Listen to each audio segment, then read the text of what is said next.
Hello, my name is Erika Cruz, and my topic today is going to be population in the US from 2010 to 2020. My data source is a Census.gov website. The information that I was able to find was from the 2010 to 2020 timeframe. The most recent information available is from 2020 because the census is conducted every 10 years, and 2020 was the last census that was conducted. The next census will not happen again until 2030, and that's when the newer information will be available. So that being said, let me go ahead and introduce myself once again. My name is Erika Cruz, and this is my first module in the MSBA program. I had taken 2 courses previously in my MBA, 2 info system courses, and they intrigued me. They were very interesting to me, so I started looking into the MSBA program. As soon as I graduated with my MBA in August, I started looking into getting into this program, and long story short, here I am. So, moving on to the challenges that I encountered with this project. The data sets themselves, sorting through them, trying to find the perfect one was a challenge.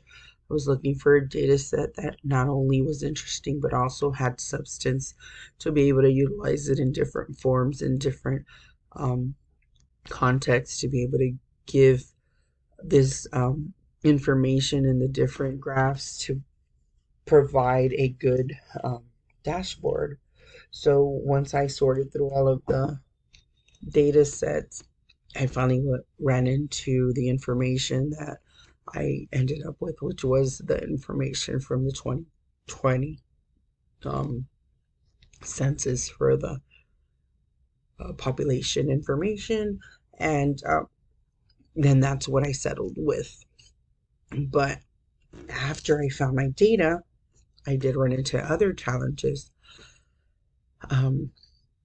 Using the information to be able to create the graphs and the visualizations that I ended up doing was a challenge as well, because I had trouble trying to get my data set up to where I was able to create the graphs and get the information I needed proper, and the output had to be perfect. That gave me a little bit of a challenge, but I think I was able to do, get over the challenge and do what I had to do to complete the project. So that being said, let me go ahead and move on to my dashboard here. So looking at my dashboard, the information that I had available, I was able to pull the total growth by state from 2010 to 2020, which is this one down here. Basically what it is you take the 2020 population, you subtract the 2010 population, and that gives you the total growth in numbers of how many people or population was actually the growth from 2010 and 2020. So if you go to the different states here, you can see on the graph what their growth was. So you can just go ahead and check on anyone that you're looking for, and you can see that you do have the numbers right here for you. After I found the total growth by state, I was able to find the percentage of growth by state. So basically how that works is you find the total growth by state, and then you take this number, like in this case, I took my 2,028,118 from Arizona, and I took my 2020 total, whatever the population of Arizona was in 2020. You take the growth amount, divide it by the population in 2020 for that state, and then that gives you the percentage of growth for this time frame. So looking at this graph here, you can see all of the different percentages. I went ahead and set them up descending from largest to smallest. Some of them were in the negatives because, of course, they lost population. Up here, if you look up here, of course, Texas is a point of interest for us because we want to know how Texas is doing as far as population goes. The percentage of growth was 16.32, which was not very surprising because Texas has been booming for a while. We had some growth here.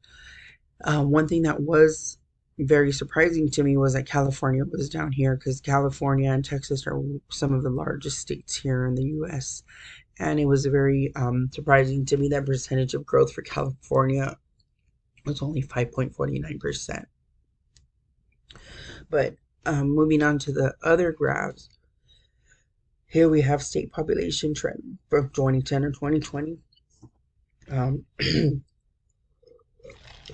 What that is by state, you can see what their population was in 2010, 2020, all the way to 2020, I'm sorry.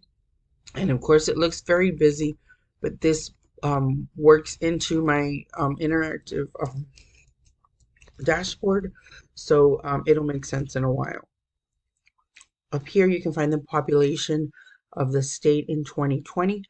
So basically, if you wanted to know Montana, the state, in 2020, the population was 2,161,154. California was 78,736,156. And Texas, of course, was 58,721,518. So here is the population in 2020, which is the most up-to-date information that's available to us. So moving on to our interactive part of our dashboard. Let's just say you want to see all the information that pertains to Texas. If you click on Texas here, then you're able to see the percentage of growth for Texas, which in this case is 16.32. Total growth, which was 8,237,724. And then the trend for Texas, if you look at 2010, the population was 50,483,794. You can see every single year in between. And in 2020, your population was 58,721,518, which coincides with the population that's showing here on the state and the map. And of course, you can check any other state. You go to South Dakota. The South Dakota percentage of growth was 9.376. The total was 153,048.